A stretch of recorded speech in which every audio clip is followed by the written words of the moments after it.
Dice Génesis aquí 1:26, dice que Dios dijo hagamos al hombre a nuestra imagen. Y fue el propósito inicial de Dios, hacer al hombre a su imagen y hacer al hombre a su semejanza. La condición inicial del hombre en el huerto del Edén fue esta, cuando Dios dijo hagamos al hombre a nuestra imagen, a nuestra semejanza. Y obviamente era una imagen y una semejanza que se iba a ir formando cada día en ellos, porque nacieron de Dios. Diga conmigo, nacieron de Dios.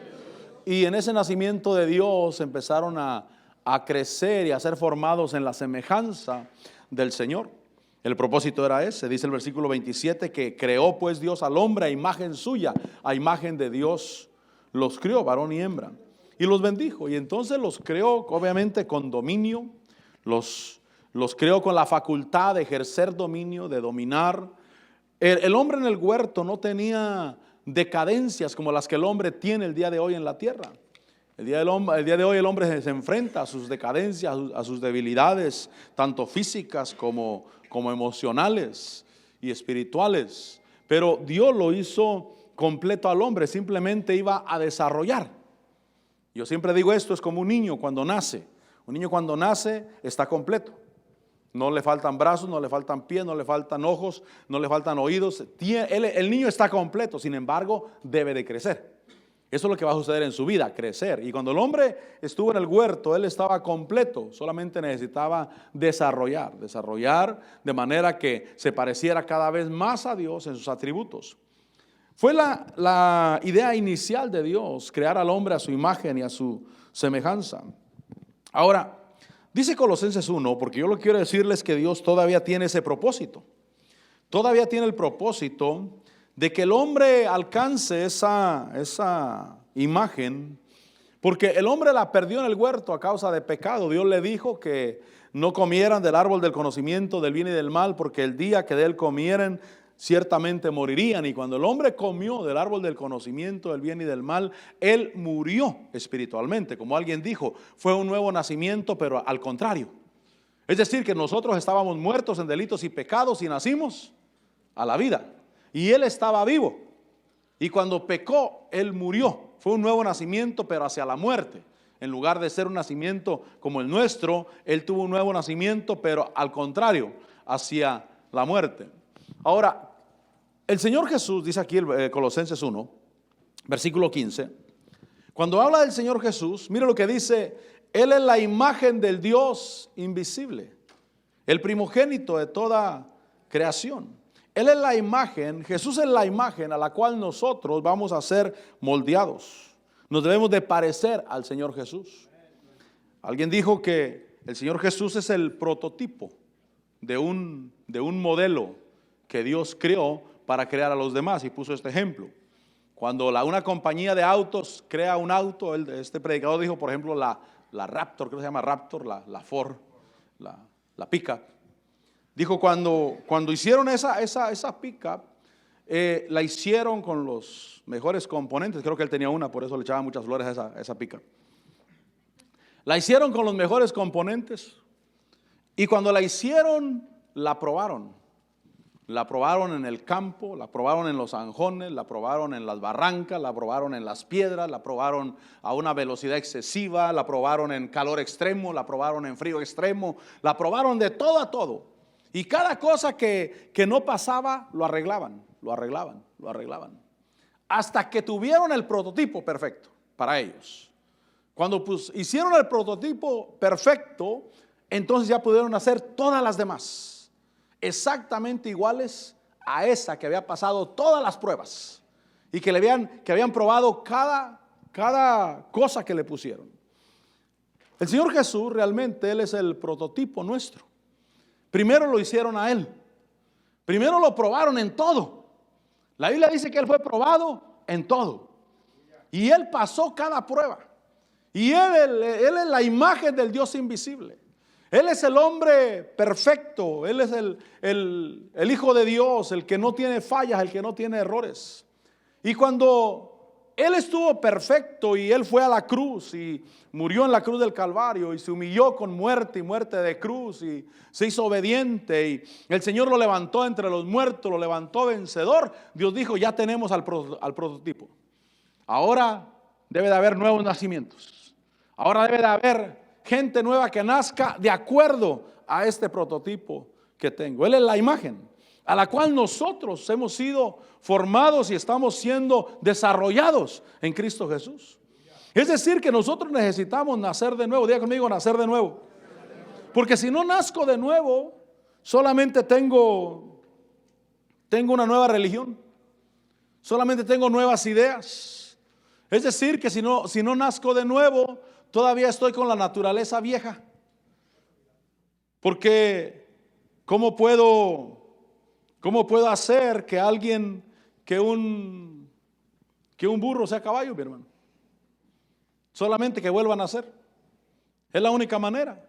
Que muera y que vuelva a nacer y que haya una nueva imagen y nuevos atributos.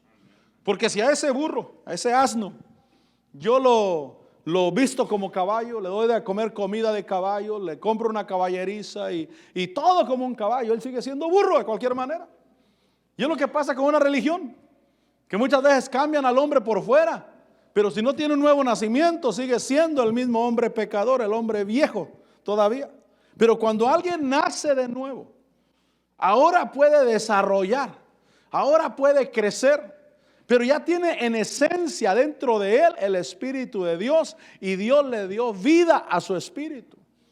Y por eso nosotros nacimos a la imagen de Cristo y estamos siendo desarrollados a la imagen de Cristo Jesús.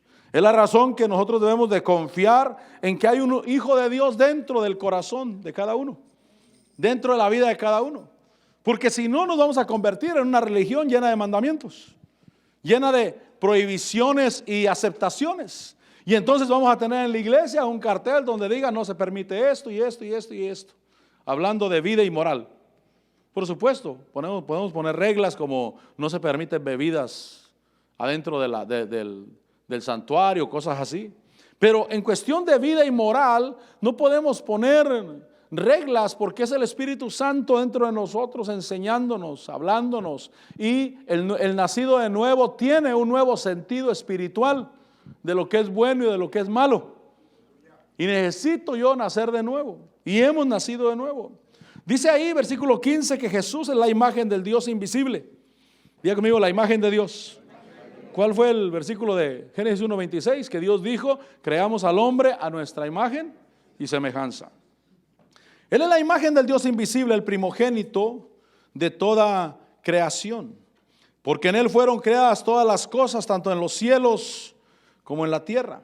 Visibles e invisibles, ya sean tronos, dominios, poderes, autoridades, todo ha sido creado por medio de Él y para Él. Y Él es antes de todas las cosas. Entonces tenemos un molde, tenemos un prototipo en el cual vamos a ser moldeados, llevados, desarrollados. Versículo 18. Él es también la cabeza del cuerpo, que es la iglesia. Él es el principio, mire lo que dice, Él es el principio, el primogénito de entre los muertos. Diga conmigo, primogénito de entre los muertos. ¿Qué quiere decir eso? El primero que resucitó. Ahora usted dirá, pastor, también resucitó el hijo de la viuda de Naín. También resucitó Lázaro. También resucitó el hijo de la tsunamita. Sí, pero ellos resucitaron con la misma naturaleza antigua. Ellos no resucitaron con un cuerpo incorruptible.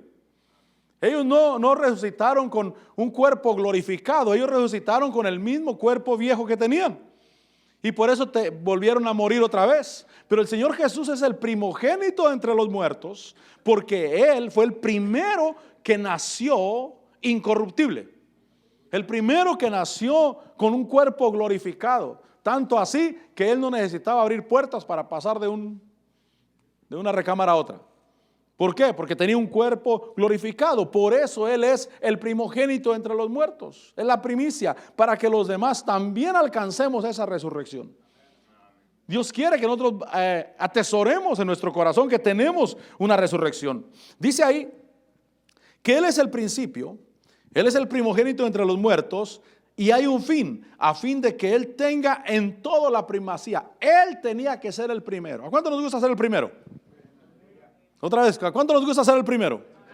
Dice ahí, dice que para que, a fin de que Él tenga en todo la primacía, Él tenía que ser el primero en todas las cosas. Con mi nieta, a veces me decía, papá, corramos. Y corríamos, pero yo le ganaba. Y cuando yo le ganaba, se paraba y lloraba.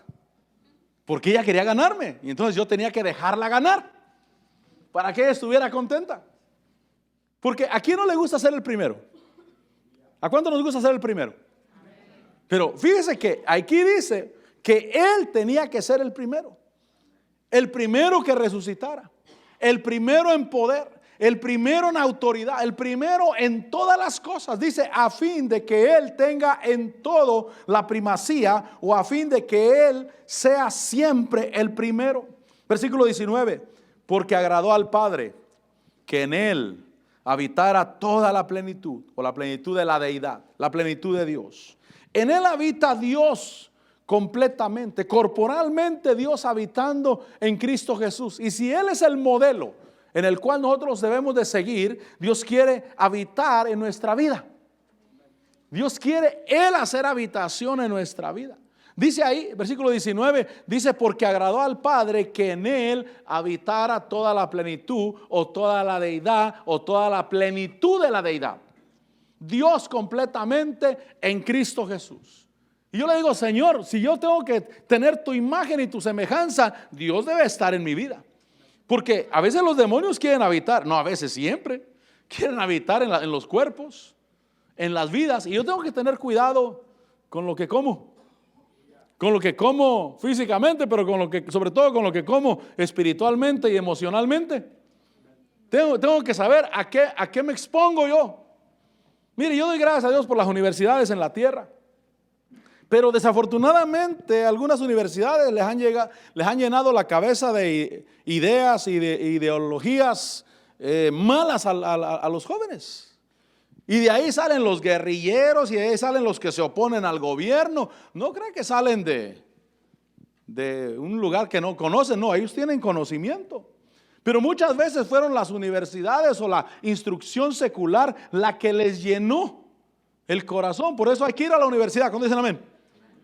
Otra vez, hay que ir a la universidad. Pero hay que tener cuidado con lo que comemos. Porque yo he platicado con cristianos que tienen unas ideas bárbaras, hermano. Un día yo ofendí a una persona. Yo la ofendí y tengo que hablar con esa persona para disculparme. No he hablado todavía. Porque se me enojó. Porque me hablaba mucho de política. Y de los presidentes, y de los demócratas, y de los políticos, y me hablaba de tanto que le dije, pues el que quiere estar en la política, que se vaya a la política y que deje de andar aquí con nosotros acá, que estamos tratando de buscar y agradar a Dios. Y estuvo mal lo que yo hice, y tengo que disculparme con la persona. Pero es que tiene unas ideas. Le voy a decir, ¿sabes qué? Por favor, te pido que me disculpes. Y no tengo ningún derecho a decirte lo que tienes que hacer y lo que no tienes que hacer, pero alguien te lo tiene que decir. Pero antes de que respingues, perdóname, yo no tengo ningún derecho de decirte esas cosas. Pero alguien te lo tiene que decir. Porque a veces tienen unas ideas bárbaras. Es producto de lo que comen. ¿Qué estoy comiendo? ¿Qué estoy comiendo en la moralidad? ¿Quién rige la moralidad en mi vida? ¿Quién rige lo espiritual en mi vida? Puede ser que la rija la religión. Hace un par de días puse la radio por internet en mi teléfono, y yo pensé que era una radio cristiana, porque el nombre está muy cristiano. Y resultó que era una radio de la religión.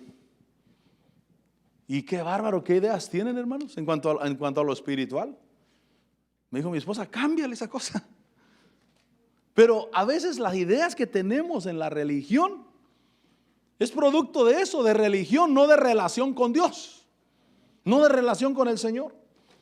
Pero Dios quiere que habite en nosotros lo de Dios. Cuando lo de Dios habita en nosotros, como dice la Biblia del Señor Jesús, vamos a ser llenos de gracia. Vamos a ser llenos de compasión. Vamos a tener la luz de Dios en nuestra vida. Porque cuando lleguemos al cielo debemos de representar la imagen de Cristo Jesús. Cualquier cosa a la que yo me entregue en la tierra debo de pensar, ¿el Señor Jesús entraría en eso el día de hoy?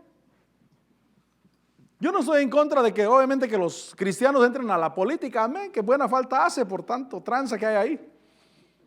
Pero me pregunto, ¿el Señor Jesús andaría de político? ¿Andaría corriendo para las elecciones? ¿Andaría dando sus opiniones? Si cuando a él le preguntaron, ¿qué dices tú? ¿Damos el tributo al César o no damos el tributo al César? Y dijo, muéstrenme una moneda. Le trajeron la moneda y dijo, ¿de quién es esta inscripción? Dijeron, del César. Pues entonces denle a César lo que es de César y a Dios lo que es de Dios. Denle su parte de los bienes que es a César y la parte de los bienes a Dios, porque el Señor Jesús ni siquiera vino a oponerse al gobierno. Viene un día cuando Él va a reinar, y va a reinar con vara de hierro, y va a ser un reino teocrático, no va a haber elecciones. Yo el día de hoy doy gracias a Dios de que haya elecciones, doy gracias a Dios en cierta forma de que haya elecciones en las iglesias. Vamos a elegir al pastor y ponemos a 3 candidatos, y vamos a votar, y el que gane las elecciones ese va a ser el pastor. Digo que estoy de acuerdo por motivo de que el que ganó las elecciones, Dios lo tiene que confirmar. Y si Dios no lo confirma, en vano va a ser que ganó las elecciones. Solamente le va a emproblemar la vida a la gente y él mismo se va a emproblemar la vida. Se va a emproblemar la salud, se va a emproblemar la economía, se va a emproblemar la familia. Todo por estar haciendo cosas que no debe de hacer. Pero cuando alguien, voy a decir, y lo digo de esta manera porque yo conozco a muchos pastores que son auténticos hombres de Dios, con ministerios exitosos, poderosos, llenos del Espíritu, y Dios los usa, y que desafortunadamente ellos empezaron a pastorear ganando elecciones. ¿Qué fue lo que pasó? Que ellos ganaron, pero Dios los tuvo que confirmar. Y al que no confirman, bueno, le hacen un contrato de 2 años. Después de eso dijeron, este no sirve, lo sacan para afuera y ya nunca pastoreó. Porque lo único que pasó fue que ganó elecciones. Pero cuando Dios confirma, diga conmigo, cuando Dios confirma, entonces es cuando las cosas funcionan. Por eso yo sí quiero estar en el lugar que Dios quiere que yo esté. Porque si yo no estoy en el lugar que Dios quiere que yo esté, repito, voy a emproblemar mi salud, voy a emproblemar mi economía, voy a emproblemar mi familia. Pero si yo vengo delante de Dios y el Señor es el que va por delante, Él va a ir abriendo brecha. No quiere decir que no va a haber problemas, sí hay problemas, pero Dios está ahí para sacarnos adelante de todos los problemas. Amén. Entonces agradó al Padre que en Cristo habitara completamente toda la plenitud de la deidad. En Él habita corporalmente. Ahora, en Corintios, 1 Corintios 15, porque lo que quiero decirles es que la meta del Evangelio es la resurrección. La resurrección es una bendición tan maravillosa, mi hermano. La resurrección es la meta, porque en la resurrección yo voy a alcanzar físicamente, literalmente, la imagen de Dios, la imagen de Cristo Jesús, la imagen del varón perfecto. Dice 1 Corintios 15:12, ahora bien, si se predica que Cristo ha resucitado entre los muertos, ¿cómo dicen algunos de entre vosotros que no hay resurrección de muertos? Y es que hay un pleito contra que el hombre puede alcanzar lo que Cristo es. Pero bíblicamente vamos a alcanzar lo que Cristo es y lo que Cristo tiene. Versículo 20 dice, porque algunos dicen que no hay resurrección de muertos, pero el versículo 20 dice, mas ahora Cristo ha resucitado entre los muertos, primicia de los que durmieron.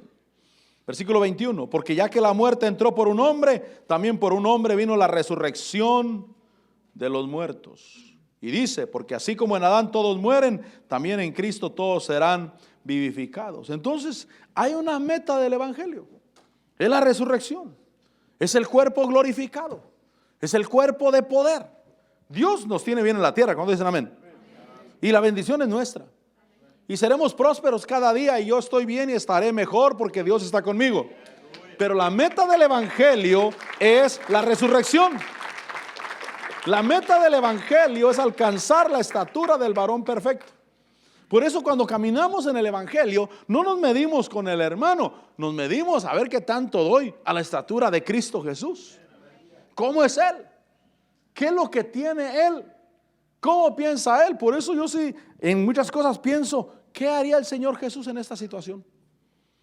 ¿Realmente Él estaría interesado en esto o le estoy poniendo atención a algo que no es real o que no es eterno?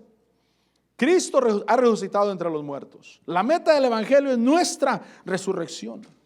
Dice Hebreos capítulo 6. Hebreos capítulo 6, hablando de Cristo Jesús, porque yo quiero ser como Él. Yo quiero alcanzar lo que Él tiene. Yo quiero parecerme a Él, porque Él es compasivo. Jesús es lleno de amor, pero también es lleno de poder. Ese cántico que cantamos, y vendrá sobre mí el Espíritu Santo, obviamente estamos hablando de un bautismo del Espíritu Santo, porque el Espíritu Santo vino sobre los discípulos en el día del Pentecostés, y vendrá sobre mí el Espíritu Santo. Vendrá sobre mí el poder del Espíritu que me hace, perdóneme que le diga de esta manera, pero me hace ser Superman, mi hermano. Me da poderes, me da habilidades, me da fuerza en mi ser, y estoy hablando de una fuerza espiritual, porque es la vida de Dios fluyendo a través de nuestra vida. Y dice Hebreos capítulo 6, versículo 18, dice que a fin de que por dos cosas inmutables, en las cuales es imposible que Dios mienta, seamos grandemente animados los que hemos huido para refugiarnos. Y entonces dice, echando mano de la esperanza. Diga conmigo, echando mano. Es a la resurrección, vamos, a la vida indestructible, a la vida eterna. Echando mano de la esperanza puesta delante de nosotros, la cual tenemos como ancla del alma, una esperanza segura y firme y que penetra hasta detrás del velo, nuestra esperanza. Versículo 20, donde Jesús entró por nosotros como precursor y dice, hecho según el orden de Melquisedec, sumo sacerdote para siempre. Diga conmigo, vida eterna. Es que nosotros nos preocupamos por lo externo el día de hoy. Mire, cuando yo tenía 20 años, 30 años, 35 años, yo no me preocupaba por envejecer un día. Realmente yo vivía como que yo jamás en mi vida iba a estar viejo. Jamás. No había ni el menor pensamiento cruzaba por mi cabeza. Pero ya después de los 40, hermano, uno se mira en el espejo y esas patas de gallo que empiezan a salir aquí, ¿qué pasó? Empieza uno a preocuparse, empiezan a salir canas, hay que pintarlas un poquito porque si no uno se va a ver viejito, pues. Yo recuerdo cuando yo era niño, cuando yo tenía 8, 9, 10 años, una persona de 50 años para mí era un viejito. Si no, pregúntele a cualquiera de los niños. Ahora no, ahora yo tengo 50 y digo, ¿qué les pasó a aquellos? Aquellos no estaban como yo. Pero cuando yo tenía 8, 9, 10 años, una persona de 50 años para mí era un viejito. Yo me acuerdo, le puedo dar nombres. Le puedo dar nombres de las personas que eran unos viejitos. Yo les preguntaba, ¿qué edad tiene? 50 me decían. Ah, ok. A los 50 uno ya está viejito, pero ahora no. No. A los 50 uno empieza a vivir apenas. Pero el hombre se preocupa por la vida física. Pero cuando voy a la Biblia me habla de una vida indestructible. Me habla de una vida eterna. El otro día le platicaba con los hermanos y les decía, es que el hombre en la tierra está preocupado de que alguien lo vaya a matar o de que se vaya a morir en un accidente. Pero nosotros tenemos vida eterna. Y cuando yo parta de esta tierra, le decía a los hermanos, ahí va a estar mi cuerpo, yo voy a salir y lo voy a mirar, mi cuerpo, y voy a mirar a todos los que están alrededor del cuerpo, pero a mí nunca me pudieron matar, porque yo aquí estoy vivo todavía, porque yo tengo vida eterna. Y el Señor Jesús dice que entró hasta detrás del velo, hasta ese lugar, y entró, dice ahí, dice que fue hecho sumo sacerdote para siempre, según el orden de Melquisedec. Otra día conmigo, para siempre. Ahora el versículo 15 dice, capítulo 7, versículo 15, y esto es aún más evidente. Si a semejanza de Melquisedec se levanta otro sacerdote, hablando de Cristo Jesús, que ha llegado a hacerlo, y dice, no sobre la base de una ley de requisitos físicos, sino según el poder de una vida indestructible. Esa es la vida que tiene el Señor Jesús. Y Dios dice, yo quiero que tú seas hecho a la imagen de mi Hijo. Yo debo de tener conciencia de esa vida indestructible. Pueden matar el cuerpo. Anoche estuvimos en la actividad ahí con Nicky Cruz y estuvo muy bonito, hermano. Fue de bendición. Los que no fueron se la perdieron. A mí me maravilló cómo primero cuando estaba predicando de la palabra, todo estaba tranquilo, como ahorita aquí. Pero de repente empezaron sus testimonios. Se cayó todo, excepto un niño que estaba gritando atrás. Pero se cayó. Era un silencio espantoso, hermano. Dije, wow, este hombre tiene una unción para dar su testimonio, de parte de Dios. Pero él dice que cuando aquel predicador, cuando él amenazó al predicador que lo evangelizó, el predicador le dijo, me puedes cortar en 1000 pedazos. Y cada pedazo te va a seguir gritando que Cristo te ama a ti. Y yo digo, Señor, ¿por qué le tenemos miedo a la muerte? Si nosotros tenemos una vida indestructible, que no se puede destruir. Repito, pueden matar mi cuerpo. Y yo ahí voy a estar. Y hasta cuando salga del cuerpo me voy a reír, hermano. Porque la Biblia dice, Salmo 2, el que se siente en los cielos se ríe de ellos. Entonces yo voy a estar, ja, ja, ja. Porque tengo la imagen de Él. Porque soy igual que Él. Porque Él está en mí y yo me parezco a Él. Y si el que se sienta en los cielos se ríe de ellos, ¿por qué se levantan las gentes y los pueblos traman cosas vanas? Se levantan contra Dios y contra su ungido. Y dicen, echemos sus cuerdas, echemos sus ligaduras. Pero el que se sienta en los cielos se ríe de ellos. Y es que si yo salí del cuerpo y miro al que mató este cuerpo, y yo lo miro y no me hizo nada. Tengo una vida indestructible. ¿Por qué? Porque yo soy hecho a la imagen y semejanza de Dios. Esa fue la idea inicial. Hagamos al hombre a nuestra imagen y a nuestra semejanza. Que no pueda morir. Que tenga vida abundante. Y entonces cuando veo al Señor Jesús, que dice que fue hecho sacerdote, no según la base de una ley de requisitos físicos, sino según el poder de una vida indestructible. Pues de Él se da testimonio, tú eres sacerdote para siempre, según el orden de Melquisedec. ¿Cuántos somos reyes y sacerdotes del Señor? Bueno, la buena noticia es que es para siempre. Porque uno está preocupado y si uno dice, wow, ya tengo 50, ¿cuántos más me quedarán? Otros 50, ¿y cómo me miraré? Joven. Si ya no está la esposa detrás de las muchachas todavía. ¿Se imagina 100 años de edad y el viejito detrás de las muchachas ahí todavía?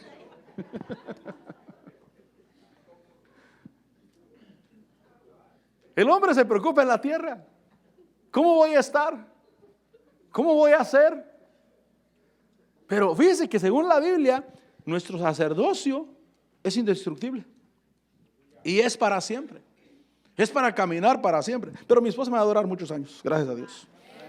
Lo malo es que mi esposa tiene una petición delante de Dios. Que nos vayamos el mismo día. Digo, tranquila hija, no hay necesidad. Yo le digo a ella, si yo me voy, primero te quedas 1 o 2 años aquí pues a disfrutar un poquito, a ver a qué se sabe estar soltero un tiempecito, ¿no? Pero ella no, su petición no, dice no. Yo ya le dije al Señor, el mismo día nos tenemos que ir. Y lo malo es que el Señor le concede a esta mujer las cosas como usted no se imagina, hermano. Y entonces digo, Señor, Señor, Señor, Señor.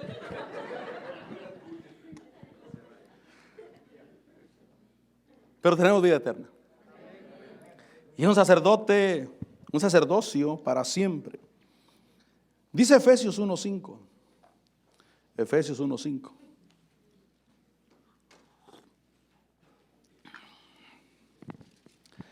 Efesios 1:5, porque el versículo 3 dice que el Dios y Padre de nuestro Señor Jesucristo nos bendijo con toda bendición. Y el versículo 5 dice que Él nos predestinó. Diga conmigo, fui predestinado. Qué tremendo, ¿no? Que cuando llegué a la tierra, yo estaba predestinado. A mí me sorprende eso. A mí me quebranta eso. A mí yo veo cosas que, wow, lo voy a cumplir. Lo voy a alcanzar porque fui predestinado.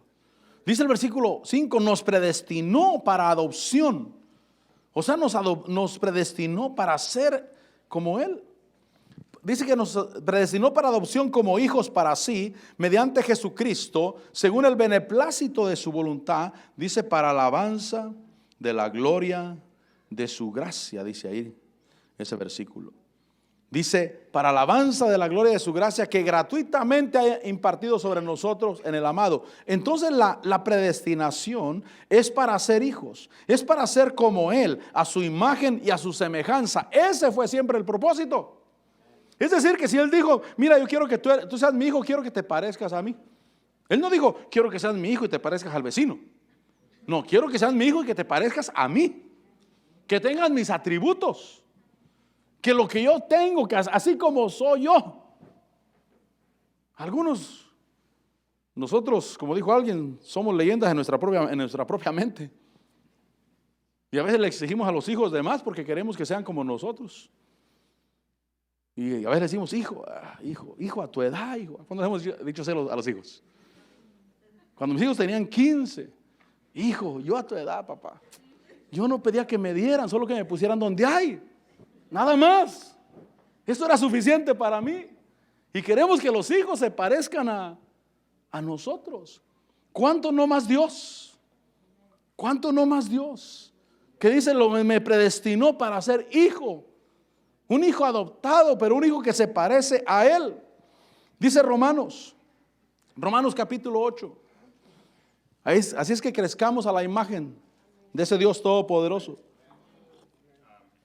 Tenemos un prototipo que ya fue probado en todas las circunstancias, en todos los terrenos, en todos los climas, en todas las adversidades. Y cuando lo perfeccionaron, dijeron ahora a este modelo, que nazcan de nuevo y que alcancen el poder. Dice Romanos capítulo 8, versículo 28, dice que sabemos, ¿estamos ahí? Sabemos que para los que aman a Dios todas las cosas cooperan para bien, esto es para los que son llamados conforme a su propósito. Versículo 29. Porque a los que de antemano conoció, recuerde que Efesios dice que Él nos predestinó para adopción como hijos. Versículo 29 dice, porque a los que de antemano conoció, también los predestinó, y es una predestinación, a ser hechos conforme a la imagen de su Hijo. Entonces, cuando yo miro al Señor, tengo que parecerme a ti. Y por eso necesito que se me dé de la palabra de Dios. Necesito caminar con Dios, necesito caminar en su casa. Necesito yo tener las costumbres que Dios tiene, porque ya tengo el ADN de Dios en mi vida. O sea, ya tengo el poder, ya tengo la capacidad.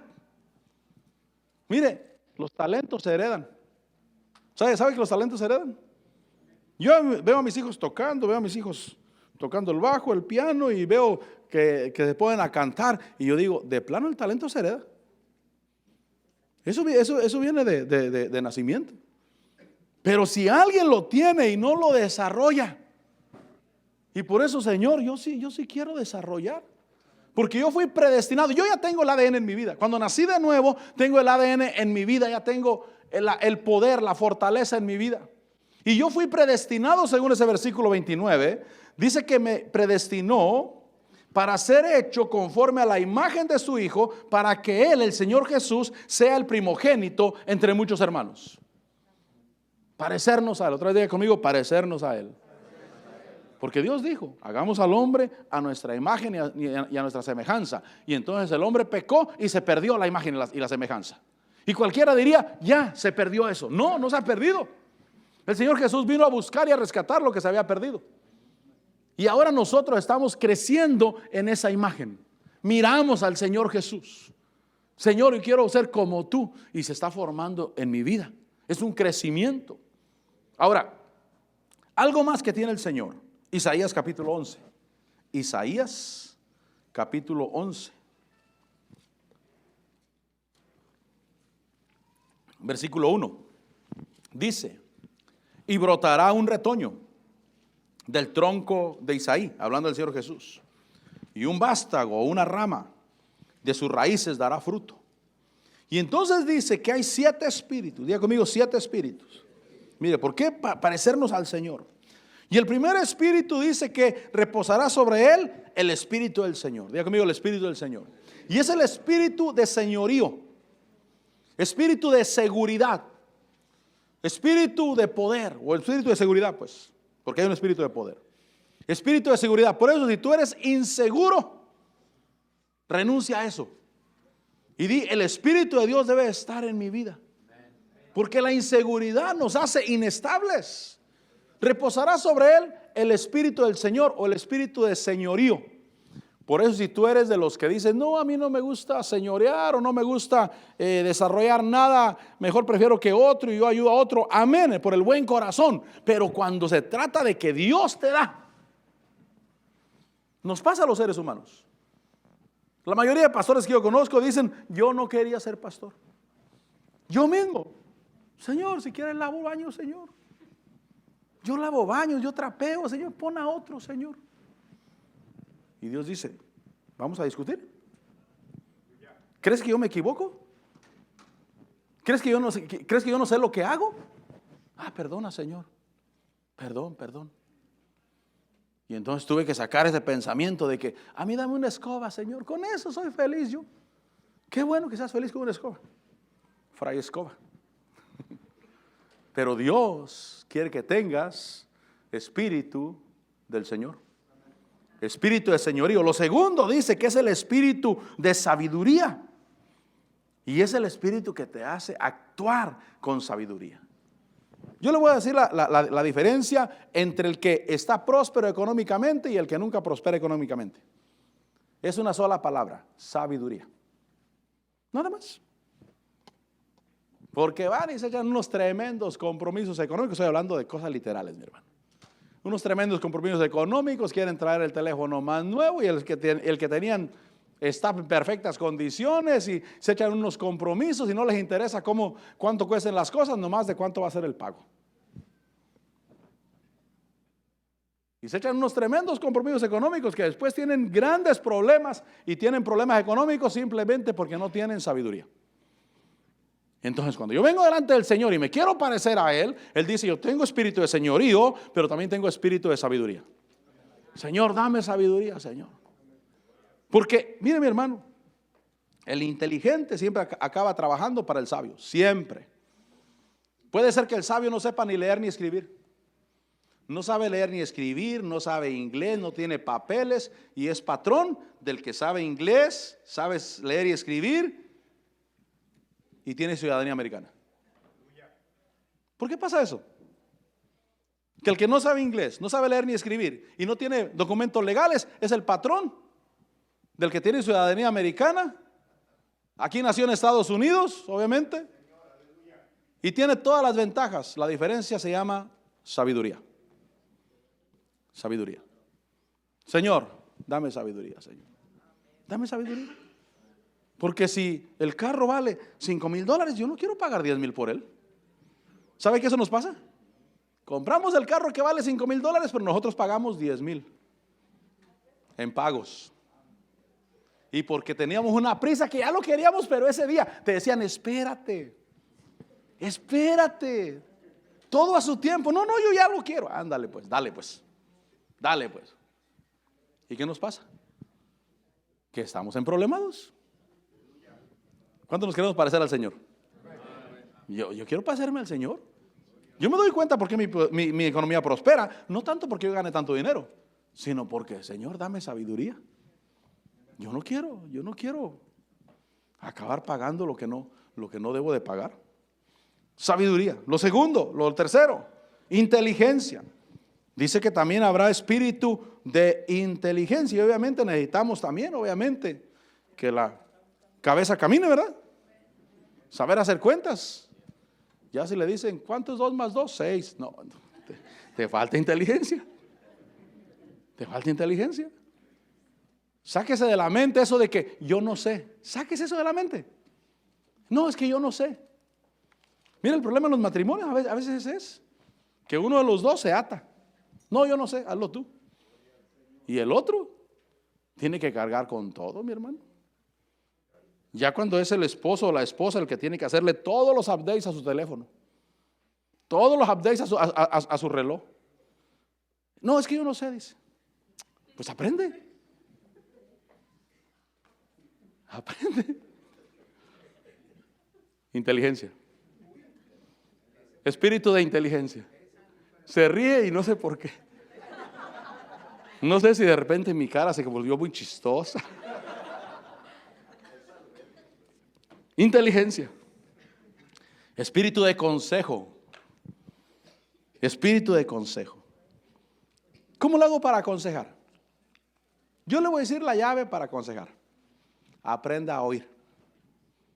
Yo no sabía dar un consejo, ¿sabe por qué? Porque no sabía oír. Hermano, cuéntame las cosas, pero sin comerciales, por favor. Vete al grano, no me salgas con que fui allá, vine acá y me di un martillazo en el pie. No, dime qué pasó rápido, así. No me cuentes comerciales. Hasta que me di cuenta, yo no puedo aconsejar si no sé oír. Hay que callar y hay que poner atención. Porque si yo callo pero no pongo atención, no puedo aconsejar. Espíritu de consejo y espíritu de poder. Ese poder que viene sobre nosotros con el Espíritu Santo. Espíritu de conocimiento, tengo que conocer las cosas, ciencia. Y espíritu de temor y reverencia. Tengo que tener espíritu de temor y de reverencia, porque eso es lo que me va a ayudar a no cometer pecados del espíritu. Pablo dice que hay que guardarnos de pecados de la carne y pecados del espíritu. Porque pecados de la carne es enojos, iras, borracheras, adulterios, fornicaciones. Pero pecados del espíritu es cuando actúo delante de Dios sin temor y reverencia. Y actúo profanamente hacia las cosas de Dios. Entonces el séptimo espíritu es temor y reverencia. Yo quiero avanzar porque se me pasa el tiempo. Entonces debo de anhelar ser como el Señor, porque yo fui predestinado para ser a la imagen del Hijo de Dios. Por eso dice 1 Corintios 1.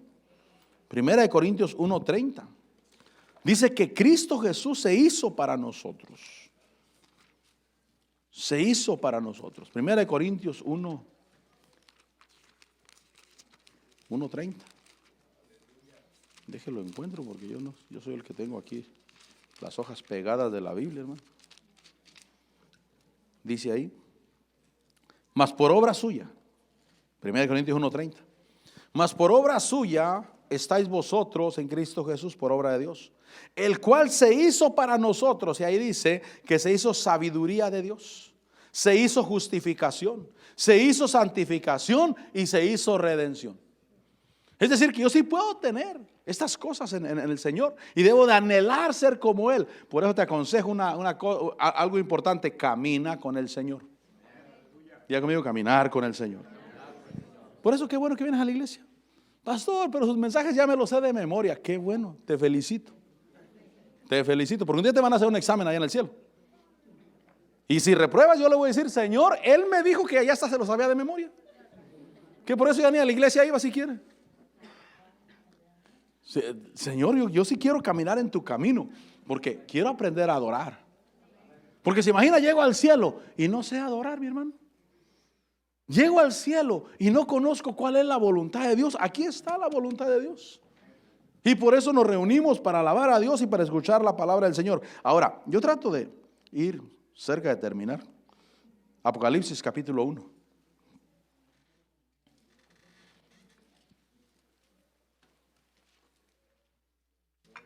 Tener gozo y ser como el Señor. Apocalipsis 1, versículo 4. Dice: Juan, a las 7 iglesias que están en Asia. Ese es el escrito. Y dice: gracia a vosotros y paz. Y entonces dice: ¿de parte de quién?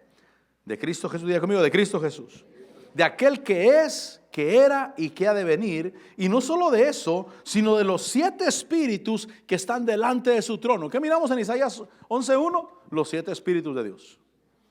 Los 7 espíritus que están delante de su trono. Vas a recibir gracia, paz y bendición. ¿Por qué a veces estamos tan, hermano, presionados? Porque no nos parecemos al Señor. Él dijo: mi paz os dejo, mi paz os doy. Yo no se las doy como el mundo la da. Así es que no tengan temor, no tengan miedo. En el mundo van a haber aflicción, pero confiar: yo he vencido al mundo. Y entonces Dios dice: te tienes que parecer al Señor Jesús. Gracia y paz a vosotros, de aquel que es y que era y que ha de venir, y de los 7 espíritus que están delante de su trono, y de Jesucristo. ¿Por qué dice 2 veces el que ha de era, el que era, el que es, el que era, el que ha de venir? Y también dice, y de Jesucristo, porque Jesucristo es el modelo que resucitó. Tenemos que seguir esa resurrección. Dice ahí, y de Jesucristo el testigo fiel. Y entonces otra vez usa la palabra el primogénito de los muertos. El primero que resucitó con una vida incorruptible. Yo para allá voy, a una resurrección. La resurrección de una vida incorruptible. Señor, te doy gracias porque estás en mi vida y porque cuando yo resucite, Señor, esa manifestación de la gracia de Dios, esa imagen de Cristo Jesús se va a ver en su plenitud sobre mi vida. Amén. En su plenitud, porque hoy lo probamos, como miramos el día viernes. Hoy probamos lo bueno, la bondad de Dios, pero viene un día cuando se va a manifestar completamente. Se va a manifestar esa imagen del Señor. Dice, el primogénito de los muertos y el soberano de los reyes de la tierra, dice, al que nos ama y nos libertó de nuestros pecados con su sangre, y dice, e hizo de nosotros. Diga conmigo, hizo de mí. Dice, e hizo de nosotros un reino y sacerdotes para su Dios y Padre, y a Él sea la gloria. Pero hizo de nosotros. Entonces nosotros tenemos el poder de una vida indestructible y tenemos un sacerdocio que es para siempre. Y la Biblia dice que yo fui predestinado para ser hecho a esa imagen. Llévate eso en tu corazón el día de hoy. Dios quiere que seas y que seamos a la imagen de Cristo Jesús. Porque cuando Él dijo, hagamos al hombre a nuestra imagen y a nuestra semejanza y que señoree. No que ande detrás ahí todo el tiempo llorando y pidiendo y causando dificultades. No, que sea a nuestra imagen y nuestra semejanza y que señoree. Que tenga sus emociones estables. Que realmente sea Señor y que sepa lo que Él es en Dios. Yo espero que tú sepas lo que eres en Dios. Eres un hijo de Dios. Anoche el testimonio me llamó la atención porque el hermano decía, mi mamá me dijo, no te quiero, eres un hijo de Satanás. Pero dijo algo importante. Dijo, a mi mamá le cambió la voz y se le hizo como una voz de hombre. Dije, entonces no era ella la que estaba hablando. Él tenía que saber que no era ella. Era el diablo el que lo estaba diciendo. Porque él dice, mi mamá me agarró, dice, y me dijo, mírame, dice, pero se le transformó la voz. Ya no era una voz de mujer, era voz de hombre.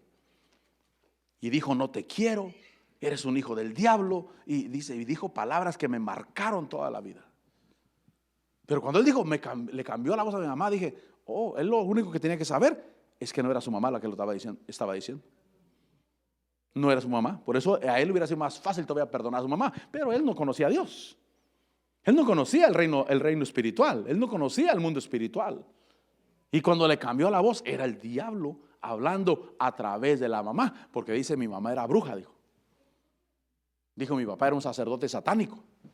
Y mi mamá era una bruja. Claro, el diablo tenía acceso completo ahí. Pero cuando yo vengo aquí, dice la Biblia que somos reyes y sacerdotes. Tenemos lo de Dios en nuestra vida. Entonces yo termino. Parezcámonos al Señor. Pasa el grupo de alabanza. Recuerde que hay que tener paz, hay que tener gozo, hay que tener confianza en lo que Dios está haciendo. Hay que tener confianza en eso. Porque el Señor es el que nos llama a parecernos a Él. Ya puso de su espíritu en nosotros. Él es el modelo a seguir. Él es el primogénito que resucitó con una vida indestructible. Padre Celestial, te bendecimos y te damos a ti la gloria. Señor, gracias, Señor, por esta tarde que podemos presentarnos delante de tu presencia, Señor. Gracias, Padre Celestial, porque nos llamas a parecernos a ti. Gracias porque estoy siendo transformado a la imagen de Cristo Jesús. Tú estás bien y estarás mejor cada día. Y la bendición de Dios está sobre tu vida. Y Dios va delante de ti abriendo brecha. Y nadie te puede detener. Porque eres parte de la iglesia de Cristo Jesús. Porque eres parte de la iglesia gloriosa de Cristo Jesús, que ni las puertas del infierno prevalecerán contra ella. Tú eres hijo de Dios, pero hay una meta. Y esa meta es la resurrección. Un día vamos a partir de esta tierra. Si Cristo Jesús no viene en nuestra era, en nuestro tiempo, Vamos a partir de esa tierra, pero tenemos una vida eterna, una vida indestructible, y nosotros nos parecemos a Él. Tenemos el ADN de Dios en nuestro espíritu, en nuestro corazón. Ya tenemos el poder, ya tenemos la capacidad de nuestra vida para alcanzar eso que Dios tiene para nosotros. Creceremos, nos desarrollaremos, viviremos para Dios, nos pareceremos a Él más cada día, declarando su reino, declarando su señorío y declarando que Él es Rey y Señor de nuestras vidas. Señor, te bendigo. Señor, te alabo y te exalto. Te alabo, mi Señor, te alabo. Sí, Señor, porque tú eres todo para mí. Sí, mi Dios, porque junto a ti voy caminando. Sí, porque siento tu presencia junto a mí. Una vez más, te alabo, mi Señor. Te alabo, mi Señor, te alabo. Tú eres mi Señor. Quiero decirle, tú eres mi Señor. Y quiero parecerme a ti. Quiero parecerme a ti. Oh, sí, Señor, sí, mi Dios. Porque junto a ti voy caminando. Porque siento tu presencia junto a mí. Decláralo, te alabo, sí, Señor. Te alabo, te alabo, y mi alma no se cansa de alabarte. A ti, Señor, a ti, a ti. Te alabo, te alabo, mientras vida exista en mi ser. Una vez más, te alabo, mi Señor. Te alabo, mi Señor. Te alabo a ti, Señor, por lo que tú has hecho en nuestra vida y por tu propósito eterno de transformarnos a la imagen de Cristo Jesús, parecernos a ese prototipo perfecto. Gracias, Señor. Gracias, Señor. Gracias, Señor. Sí, mi Dios. Sí, mi Dios. Sí, mi Señor. Te alabo a ti. Te alabo. Te alabo. Y mi alma no se cansa de alabarte. Te alabo, te alabo, mientras vida exista en mi ser. Gracias, Señor, porque eres tú el que crea esa alabanza, esa adoración en nuestras vidas. Que te conozcamos cada día más a ti, Señor. Y que, Señor, esa imagen que ya nos has dado se desarrolle, crezca. Queremos alcanzar la estatura del varón perfecto. Señor, te bendigo y te doy gracias por tus ministros. Te doy gracias por tus